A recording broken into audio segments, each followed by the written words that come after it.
तो hello friends, मेरा नाम है गगन और भाई आज की वीडियो में आपको बताने जा रहा हूँ कि ओला X1X 3rd Gen 4 किलोवाट के कौन से करवाएं। तो भाई देखो, प्रोज की सब बात करता हूँ। पहली बात, अगर आपकी स्कूटी चल रही है अच्छे से तो उससे प्रो चीज़ कोई हो ही नहीं सकती है। तो भाई मैं आपको डिटेल में सब कुछ बताऊँगा और सारी चीज़ें बताऊँगा, और कोई चीज़ मिस हो जाती है तो आप मुझे कमेंट बता देना, मैं उसके बारे में आपको बता दूँगा। सबसे पहले हम बात करें इसके सस्पेंसन की। तो भाई इसके डुअल सस्पेंसन है, और भाई ये थोड़ा सस्पेंसन जो है ना हार्ड है। तो जैसे स्पीड मतलब झटके वटके पे, स्पीड ब्रेकर पे तो हाथ में काफ़ी ज़्यादा झटका आ जाता है, काफ़ी ज़्यादा भी आ जाता है, काफ़ी कम भी आता है, लेकिन इतना रिलायबल नहीं है। ये मजबूत है लेकिन काफ़ी ज़्यादा हार्ड होने वाला है ये।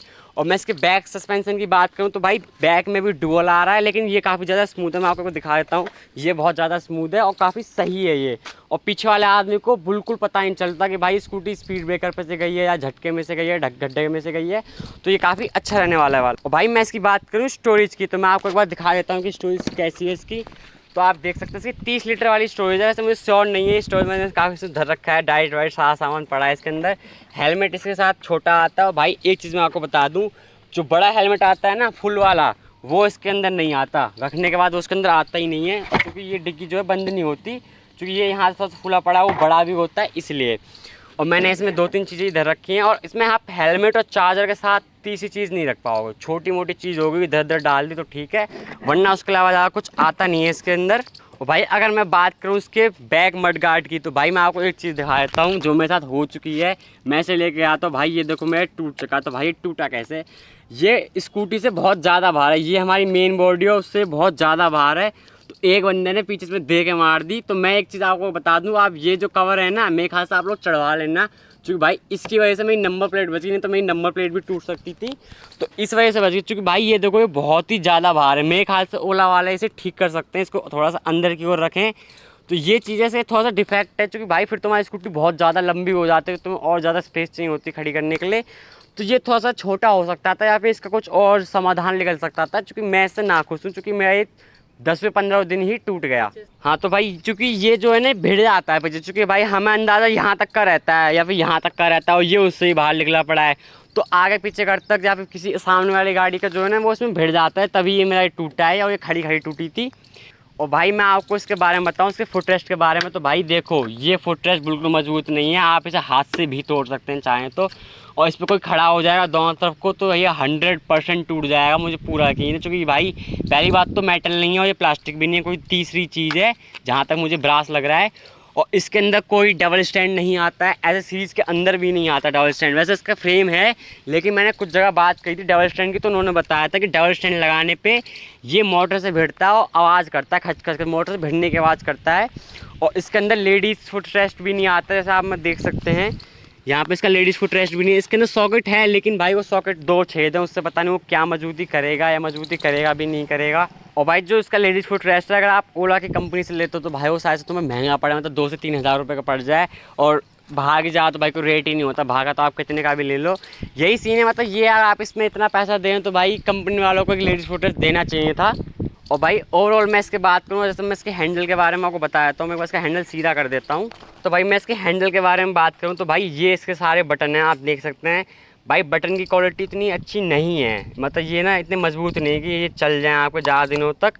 और यही है, इसकी स्प्रिंग भी हल्की सी टाइट है, आप देख सकते हैं कितना ज़्यादा ढीला बटन है, आप देखिए इसे, ये भी ढीला है। और बाकी तो वैसे सही है, लेकिन ये थोड़े और मजबूत हो सकते थे। मतलब पहले क्या था, पहले तो रबड़ आती थी, पर भाई कंपनी ने उसे सुधारा और रबड़ वाले बटन से हार्ड बटन लेकर आई, ये चीज़ बहुत अच्छी करी, लेकिन इनको और अच्छा करा सकता था। मतलब कहीं ना कहीं तो कंपनी पैसे काट ही रही है। और भाई अब लगे हाथ हम यहाँ से इसकी बात करें साइड मिरर की, तो भाई ये देख सकते हो भाई एकदम क्लासिक लुक है साइड मिरर का। लेकिन दिक्कत पता क्या है भाई, ये हैं बहुत छोटे। बहुत बार मेरे साथ ऐसा हुआ है कि कोई गाड़ी होगी साइड शूट में जो दिखती ही नहीं है कि भाई गाड़ी है कि नहीं है, और साइड में थोड़े से बड़े हो सकते हैं। क्योंकि भाई मैं किसी जनरेशन में देखा था शायद से साइड में थोड़े लंबे वाले थे, तो उसमें काफ़ी ज़्यादा व्यूइंग एंगल मिलता था हमें कि चौड़ी रोड दिखती थी कि हाँ भाई पीछे क्या आ रहा है क्या नहीं जा रहा। और इनकी भाई क्वालिटी भी अच्छी नहीं है, क्योंकि मुझे यहाँ पे साफ पता चल रहा है कि ये जो काटने का निशान है इनको ये भी दिख रहा है, इसकी रबड़ भी ऐसी बाहर निकली पड़ी है, ये इतने मजबूत नहीं है, और ये खुल भी बहुत आसानी से जाते हैं।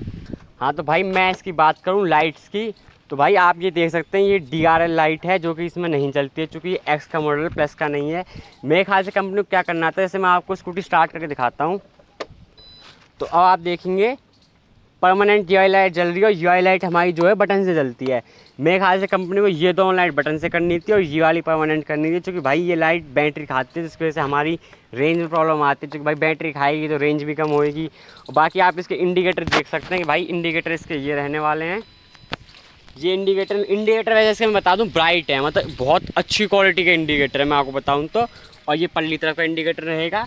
इंडिकेटर में कोई दिक्कत नहीं, बस यही है भाई कंपनी को ये लाइट करनी थी भाई, मतलब खुद से। तो भाई मैं इस लाइट के थ्रो की बात करूँ, जैसे हाई बीम पे लूँ या फिर लो बीम पे। हाई बीम पे तो थोड़ा बहुत सही है, लेकिन भाई लो बीम का बहुत ही कम है, मतलब बहुत दूर तक नहीं दिखाता और काफ़ी कम थ्रो है इस लाइट का। गड्ढे वड्ढे भी अच्छे से क्लियर नहीं दिखते हैं।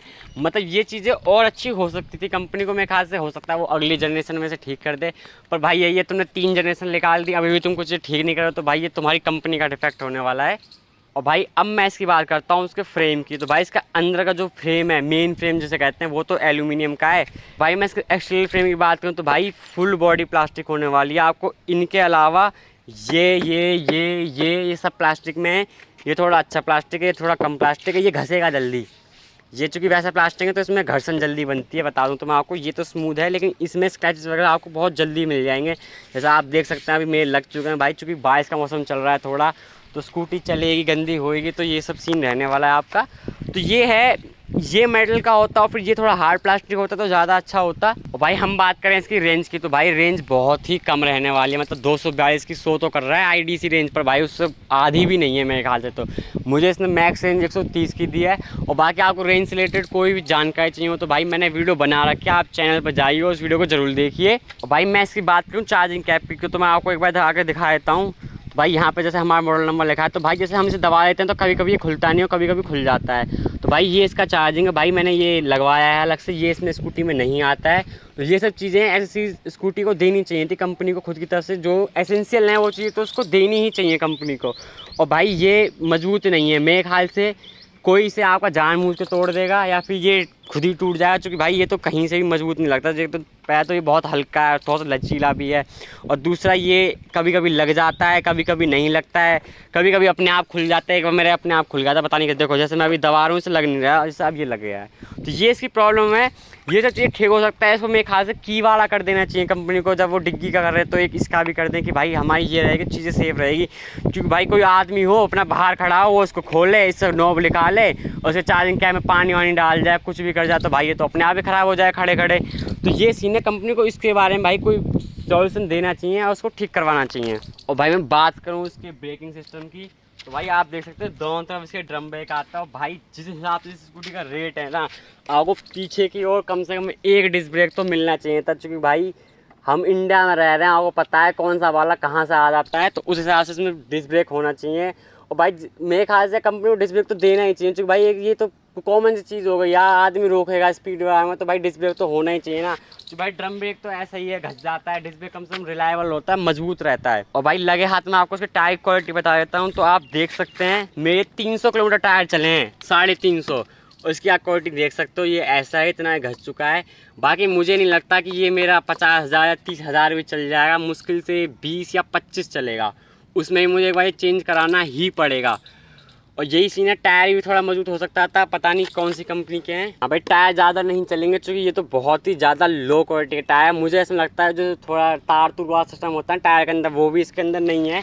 ये सब चीज़ें ये है भाई, कंपनी अगर हम कंपनी को इतना पैसा दे रहे हैं, कंपनी भरोसा कर रहे हैं, तो कंपनी को बहुत सी चीज़ें हैं जो पब्लिक डिमांड पर ठीक करनी चाहिए। भाई मैं इसकी बात करूँ हैंडलिंग की, अब तो भाई जो टाइल्स वाला रोड जो होता है, मतलब जो हमारे नॉर्मल बिछा रहता है, तो भाई उस पर जो हैंडल है ना वो बबलिंग करता है, मतलब काफ़ी ज़्यादा वाइब्रेशन आती है हाथ के अंदर। तो वो चीज़ें शायद से, मुझे नहीं पता वो क्यों है, या तो वो इसके सस्पेंसन की वजह से, जो सस्पेंसन हार्ड है, ये मुझे नहीं पता उसका रीज़न क्या है, लेकिन बबलिंग करता है और स्पीड में और ज़्यादा बबलिंग करता है। तो वहाँ पे आपको धीरे ही चलानी, ध्यान रखना है। क्योंकि भाई छोटा मोटा पत्थर ऊपर नीचे होगा तो स्कूटी खेत में घुस जाएगी या किसी के अंदर बढ़ जाएगी, इससे अच्छा है तो भाई अपना धीरे चलाओ।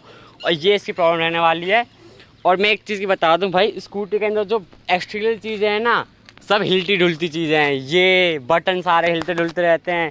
सीट की बात करूँ तो भाई मेरे ख्याल से कोई तगड़ा आदमी हो, मैं इसे खुद उखाड़ सकता हूँ अपने हाथों से, इतनी ढीली सी सीट है। और भाई एक चीज़, हाँ मैं आपको एक चीज़ बता देता हूँ, मतलब इतनी काम की चीज़ है ना, आप इसे बाहर खड़े हैं और लॉक करके जा रहे हैं, जैसे देखो मैं अभी इसे लॉक कर दूँ, जैसे मैं ऐसे लॉक कर दूंगा ना, देखो ये ऐसे कभी कभी लॉक नहीं होती, वैसे लॉक कर दी ना, ये देखो भाई अभी आपके सामने जिंदगी बंद करी थी मैंने। तो भाई हमेशा लॉक करके स्कूटी की डिक्की जरूर चेक करें कि भाई वो लॉक है कि नहीं है। कभी कभी हो जाता है, कभी कभी नहीं भी होता है। जैसे मैं दोबारा बंद करी, अब देखो दोबारा खुली पड़ी है। तो ये चीज़ें ठीक करनी पड़ेगी भाई ओला कंपनी को। इसलिए मैं कह रहा हूँ कि इसको ठीक करें और इसका पीछे का और डिग्गी विग्गी इसको भाई सेट करें, क्योंकि भाई ऐसे काम नहीं चलेगा। कंपनी अगर बेचने पे ध्यान देती रहेगी तो उसका काम ख़राब हो जाएगा। और भाई यही सब चीज़ें हैं, भाई हम कंपनी से कुछ सामान लें तो भाई कंपनी थोड़ी रिलायबल रहे। और भाई इसकी सर्विस की मैं बात करूँ तो भाई उसके लिए मुझे एक सेपरेट वीडियो बनाना पड़ेगा, और एक 10 मिनट का नहीं, वो कम से कम 2-3 घंटे का रहेगा जहाँ तक मुझे पता है। क्योंकि मैं एक बार सर्विस गया हूँ, सर्विस के लिए नहीं गया, मैं किसी और काम के लिए गया, तो वहाँ का एक्सपीरियंस इतना बेकार था। और भाई एक चार्जिंग से भी इशू आया है, मैं उसकी भी एक सेपरेट वीडियो बनाऊँगा, तो आप उसको भी ज़रूर देखना। बाकी सबसे बड़ा कौन मैं इस स्कूटी का बता दूँ तो भाई वो है सर्विस। भाई ओला बोले तो सर्विस की प्रॉब्लम, चूँकि देखो भाई कंपनी ने एक्सटीरियल कर नहीं रखा, मेन सर्विस है वहीं पर सर्विस होती है, वहाँ पे 3-3, 4-4, 15-15, 20-20 दिन तक खड़ी रहती है। और आपने देखा ही होगा कि आपके पास कोई ओला स्कूटर है, भाई सर्विस तो बहुत स्कूटी खड़ी रहती है जो ठीक ही नहीं होती है। अब मेरे समझ में नहीं आता, पब्लिक उन्हें छोड़ जाती है या पब्लिक उन्हें अब लेना नहीं चाहती है, वो भाई वो पब्लिक जाने। बाकी सर्विस की एक अलग वीडियो हम जल्द से जल्द बनाएंगे।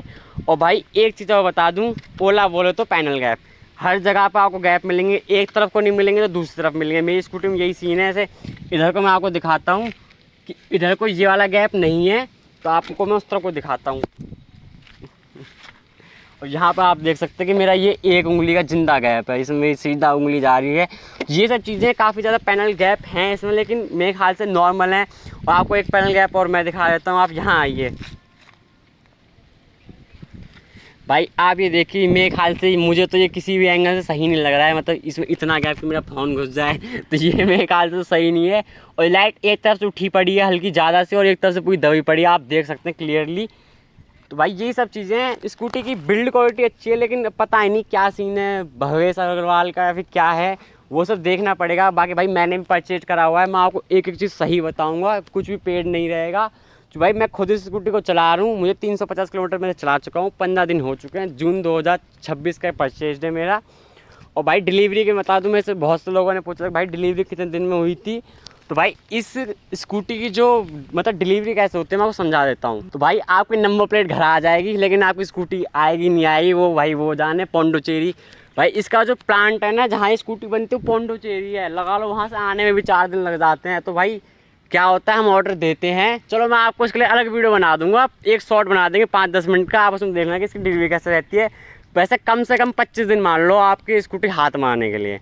और गाइस अगर आपको कोई भी स्कूटी से रिलेटेड कुछ भी पूछना हो, ए टू लेके जेड तक, भाई आप कमेंट करिए, मैं आपको जल्द से जल्द उसका उत्तर दूंगा। और भाई अगर आपको वीडियो इन्फॉर्मेटिव लगा हो तो हमारे चैनल को सब्सक्राइब करें, लाइक करें, बेल आइकन ज़रूर दबाएं, वीडियो को शेयर करें, और ट्विटर पर ट्वीट डालें कि भाई ओला वालों कुछ करो। बाकी सब सेट है, मस्त चलाओ इस स्कूटी को जब तक चल रही है। सबसे बड़ा प्रोन इस स्कूटी का है कि भाई ये चलती है, और सबसे कौन इस स्कूटी का है इसकी सर्विस ख़राब है। अब आप देख लो अपने हिसाब से।